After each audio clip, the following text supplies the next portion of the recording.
안녕하세요. 문화적 심리학 통일연구소장 심리학자 심진섭입니다. 벌써 이제 이민년도 많이 지나갔죠. 벌써 이제 입신도 지났습니다. 봄 소식이 이제 곧 들릴 겁니다. 저쪽에서 매화꽃도 피고 또 이제 파릇파릇한 그런 이제 웅크렸던 기운들이 쫙 올라오겠죠.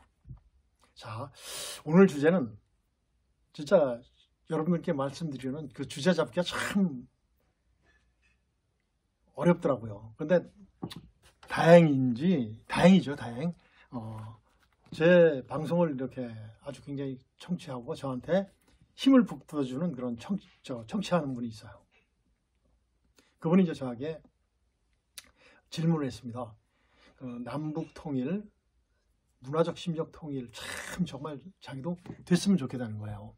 그런데 그것을 져야 하는 요소가 뭔가를 다시 한번 알고 싶다는 거죠.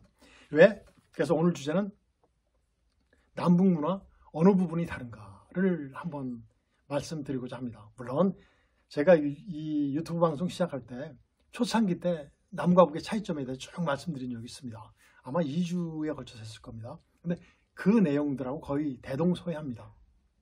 한 번 더 말씀드리겠습니다. 첫째 이제 남과 북이 일제로부터 벗어나기 시작하죠. 드디어 이제 우리가 이제 1945년도에 이제 해방이 돼서 북쪽은 공산주의 체제, 남쪽은 자유민주주의 체제를 발달하게 됩니다. 그러면서 어떻게 돼요?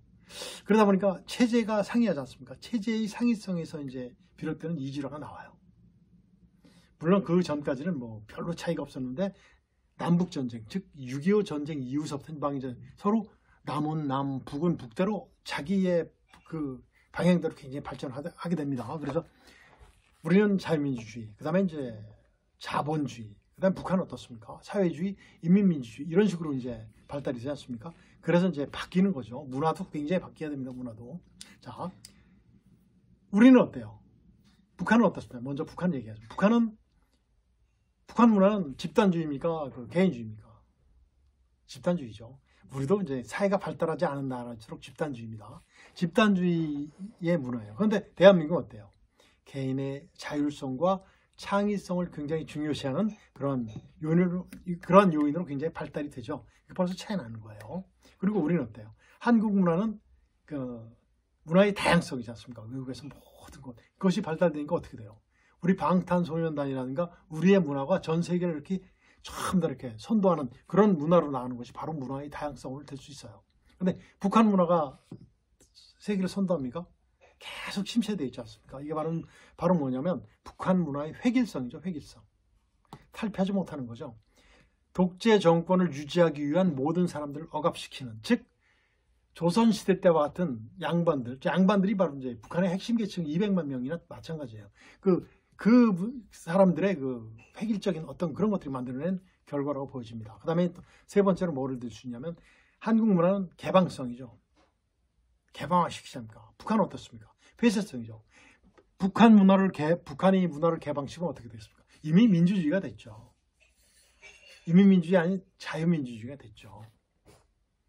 그런 식의 폐쇄성을 들 수 있어요. 그리고 이제 한국 문화는 어때요? 이질적인 문화가 들어도 한국화 전부 다 시키지 않습니까? 종교까지도 한국화 종교시키는데 감히 다른 나라에서 상상을 못하는 그런 일들이 막 우리는 창조하고 창출하고 막 그러지 않습니까? 북한은 어때요?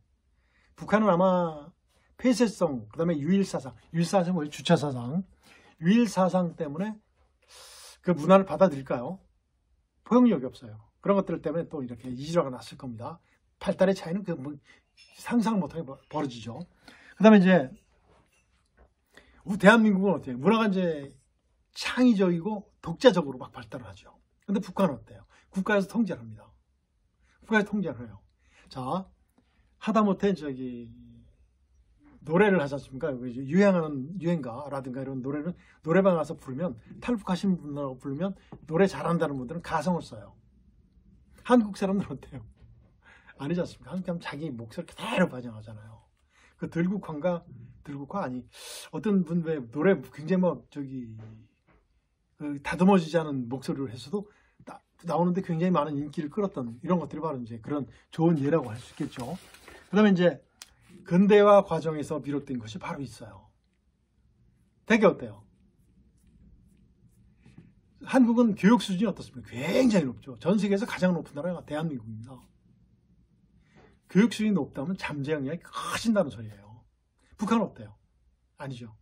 그리고 이제 1970년대 6.25 이후에서부터는 문화가 산업이라는 게 모든 게 발달하는 속도가 방향이 틀립니다. 북한은 어때요? 경공업, 중공업에서 이제 경공업으로 들어와서 하다가 결국은 안 되니까 못 따라가니까 뭐예요? 핵 만들잖아요. 한국은 어떻습니까? 상상을 못한 어떤 문화적으로도 뭐나 굉장히 상상을 못한 그런 것으로 굉장히 발달하죠. 그래서 근대화 과정에서 빚어지는 이주라가 발생됩니다. 그렇겠죠? 제가 하나 예를 들면 탈북하신 분들의 자녀들이 다니는 고등학교가 있어요. 경기도 안성 그쪽에 있는데 거기 가면 그 탈북 학생들만 있는데 지금은 아마 전 그 교육이 참 나쁘다고 생각하는데 그 북한에서 온 학생들이 적응을 못하는 거예요. 같이 어울려주기 위해서 적응해야 되지 않습니까? 근데 이런 것들이 바로 그게 바로 이제 이것을 증명하는 거죠. 근대화 과정에서 빚어진 이주라 같은 것. 그 다음에 이제 분단 상황으로 인해서 문화적이 굉장히 역사가 완전 왜곡되죠. 문화가 왜곡되고 역기능을 막 발휘하게 됩니다. 예를 들면 권위주의 체제와 권위주의적 문화를 계속 확산시켰죠.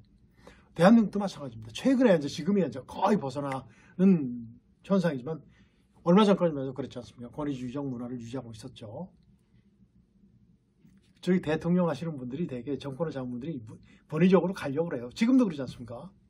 북한 어때? 북한하고는 물론 차이가 아니지만 그렇습니다. 그다음에 대개 보면 군사 문화가 나오죠. 북한도 군사 문화고. 북한은 어떻습니까? 정권은 어디에서 나오죠? 총불에서 나온다고 그랬습니까?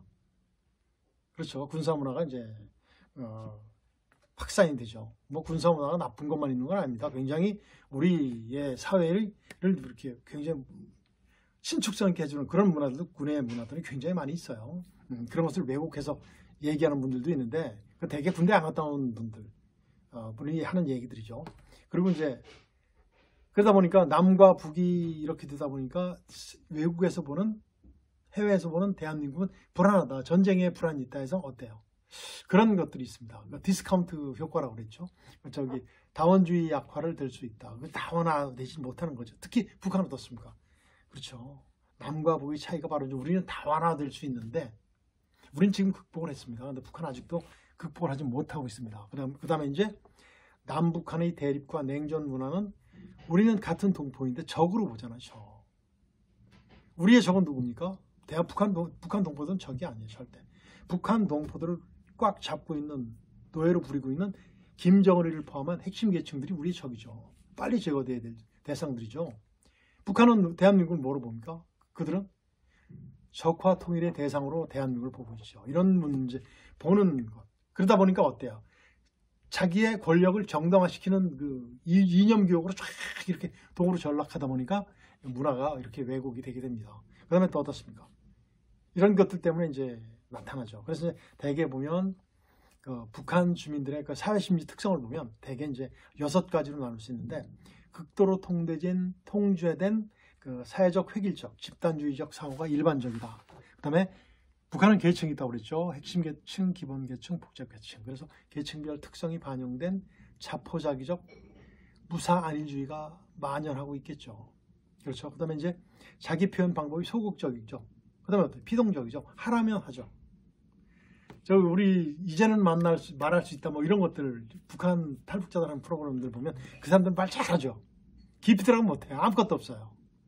이런 것들이 바로 그 문화입니다. 그 다음에 대부분 기회주의적 이기심이 팽배되어 있겠죠. 팽배되어 있습니다. 우리나라 60년대 보면 어떤 것들이 있었어요. 설이 남의 거리고 훔쳐먹고 뭐 하는 그런 것들이 있었죠. 그래서 지금은 있습니까? 없습니까? 없어요. 제가 초등학교 다닐 때인데 우리 선생님이 그런 말씀을 해준 적이 있어요. 독일에 가면 독일에 유학 간 분이 시계를 공중 화장실에다가 풀어놓고 갔답니다. 근데 까맣게 잊어먹고 이틀 만에 갔대요. 가보니까 시계가 가고 있더래요. 정확히 시간이 맞으면서. 시계 떨어지면 안 될까봐 태엽까지 이렇게 감아준 거예요. 그래서 그런 얘기했어. 참 정말일까?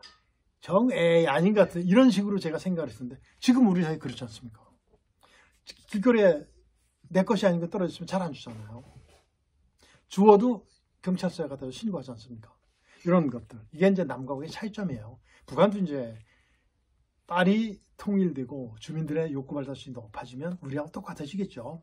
그 다음에 이제 계층 간 피해의식이 있어요. 핵심 계층, 기본 계층, 복잡 계층의 그런 피해의식들이 굉장히 많겠죠. 대부분의 탈북하신 분들은 세 번째 계층이죠. 제가 말씀드린 복잡 계층 분들이 많이 옵니다. 대부분이 그분들이에요. 그 다음에 이제 사회화 과정. 사회 이제 아동기, 무슨기 쭉 올라가면서 어떻게 됩니까? 어렸을 때 모르지만 자꾸 가면서 내 한계가 봉착하는 거예요. 이런 것들이 어떻게 되죠? 심리 특성이 이제 부모님들의 심리 특성이 전이 됐겠죠. 그죠? 전이 됩니다. 그래서 북한 주민들의 사회심리 특성이 되게 이래요. 그리고 이제 보면 계층별 사회심리 특성은 제가 일부러 이제 분석하지 않겠습니다. 그리고 대개 보면 우리나라도 그런 거 있죠. 우리나라도 그런 거 있어요. 저기 정말 금수저 흑수저 문화가 있었잖아요. 있잖아요. 지금도 우리나라에 있잖아요. 그런 것들이 바로 북한에는 또 있어요. 그러니까 핵심 계층은 금수저, 나머지는 전부 다 흑수저겠죠. 우리가 얘기하는 것은 좀 다른 그런 것들이 또 북한에도 있습니다. 그 다음에 이제 대한민국은 남녀가 공통적으로 쭉 같이 평등한데 북한은 평등할까요? 자기들은 평등이라고 그러는데 아니에요. 같은 학년이라고 그래도 여학생이 남학생한테 얼마 전까지만 해도 존댓말을 썼어요. 한국은 그래요, 안 그래요? 자기의 인격 때문에 존댓말 쓰는 사람도 있죠. 그것과는 다른 어떤 그런 것들이 있어요. 그래서 남녀별 사회화 과정에서 보면 그런 것들이 남녀 차별적인 그런 것들이 굉장히 많습니다. 그리고 그분들이 많이 하는 그게 뭐 있어요? 그분들이 많이 하는 것이 얘기가 뭐냐면 북한에 계실 때 뭐 해보셨습니까? 라고 물으면 우리 같은 백성이 뭐 알겠습니까? 이런 식으로 얘기해요. 우리 같은 백성이라는 말은 봉건주의 사회에서 쓰는 국민들을 일컫는 말이 백성이죠. 대한민국은 백성이라는 말은 언제부터 없어졌죠? 이승만 대통령이 자유민주주의를 만들면서 체제를 우리한테 하면서 적용하면서 백성이라는 말이 없어졌어요. 국민으로 바뀌었죠. 그래서 대부분이 우리가 북한 동포들을 표현할 때 북한 주민이라고 그러지 않습니까? 북한 주민, 북한 국민이라고 안 그러잖아요. 대한민국은 국민이라고 그러죠. 이런 것들이 좀 바로 차이 나는 거죠. 그 다음에 또 하나 차이점이 이제 가장 큰 차이점이 있죠. 인성이 발달하는 데 있어서 사람의 인격이 승화되는 과정, 발달하는 과정에 있어서 욕구 발달, 제가 가장 예를 잘 드는 것이 아브라함 매슬로 선생의 욕구 발달입니다. 거기서 보면 1단계가 바로 뭐죠? 생리적인 욕구, 2단계 안전의 욕구, 3단계 사랑과 소속감의 욕구, 4단계 자아 존중감의 욕구, 5단계 자아 실현의 욕구인데 3단계 이상이 되어야지 인간적인 욕구지 않습니까? 봉사정신과 희생정신을 낼 수 있는 것. 북한에 있습니까? 북한 주민들은 3단계 이상 발달한 사람이 있을까요? 결코 하나도 없습니다. 저 북한 주민들을 무시하는 건 절대 아닙니다. 없어요. 대한민국 국민들은 어때요? 2단계, 3단계입니다. 2단계, 3단계. 정치하시는 분은 몇 단계일까요? 3단계로 발달 못하죠. 3단계로 발달 못합니다. 그 마찬가지로 이제 북한 주민들은 3단계로 발달이 안 돼요. 왜? 3단계 이상 발달되면 진정한 자유를 느끼거든요. 동북권 보십시오. 전부 다 국민들이 3단계가 되니까 전부 다 몰락되죠. 공산주의 완전 없어지죠. 중국 사람들 뭐죠? 욕구발달 3단계 결코 없어요. 그냥 항상 배고파야 돼요. 북한 없습니다. 이런 것들이 대한민국의 남북 통일을 저해하고 또는 뭐죠? 문화적 심리적 통일을 저해하는 요소들이 됩니다. 이게 바로 이제 우리 대한민국 국민들이 우리 내 동포들을 포용할 수 있는 그런 것을 알아야 돼요. 이 질문 참 잘해 주셨습니다. 우리는 2단계, 3단계예요. 그분들은 2단계 이상이 없습니다. 2단계 이상, 3단계 이상이 없어요. 3단계 미만입니다. 우리가 포용해야 될 대상들이죠. 그래서 함께 살아야 되겠죠. 그래서 남북 통일을 저해하는 요소를 제가 생각해 봤습니다. 세 가지로 이렇게 생각을 해봤는데 첫 번째 뭐죠? 북한의 핵심 계층이죠. 김정은을 비롯한 약 그 평야에 살고 있는 200여만. 이게 통일을 저해야죠. 통일되면 자기들은 없으니까. 그 다음에 통일을 저해하는 요소가 뭐죠? 종북, 북한을 추종하는 그 좌파 세력들입니다. 정말 얼마나 자기들이 잘못하고 있다는 사실을 몰라요. 여기서 전교조 선생들 포함됩니다. 선생이 아니죠. 전교조자들 포함됩니다. 그리고 자기 욕심만 사리사욕에 불타있는 정치인들. 이 사람들이 바로 통일을 저해하는 요소들입니다. 제가 금년도 굉장히 중요한 시기이기 때문에 우리나라 대통령이 나오는 그런 굉장히 중요한 시기이기 때문에 정말 정의를 참 강조합니다. 정의를 강조합니다. 그래서 정말 남북 통일이 되면 정말 좋을 텐데 남북 통일이 되면 중국은 자연스럽게 멸망할 수 있을 텐데 라는 생각을 해봅니다. 제 생각만이 아니라고 그랬죠. 저번 시간에도. 그래서 남과 북 그 주민들의 그 사상이라든가 그 문화라든가 이런 것들이 차이점이 왜 났다는 것은 바로 뭐다? 욕구 발달 수준이라든가 체제의 상위성 뭐 이런 여러 가지 제가 말씀드린 근대화 과정에서 빚어진 어떤 리더들의 그 욕심 때문에 빚어진 그런 것들이다를 말씀드릴 수 있습니다. 어서 빨리 정말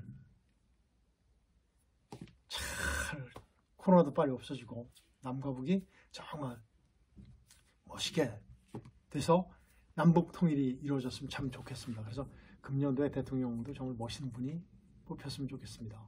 정말 남북 통일을 선도할 수 있고 주도할 수 있는 그런 대통령이 됐으면 좋겠습니다. 그래야지 내 동포들, 우리 동포들 정말 문화적 심리적으로 우리가 전부 다 융합할 수 있고 화합할 수 있는 그러한 날이 하루빨리 오기를 바라면서 오늘은 여기서 마치도록 하겠습니다.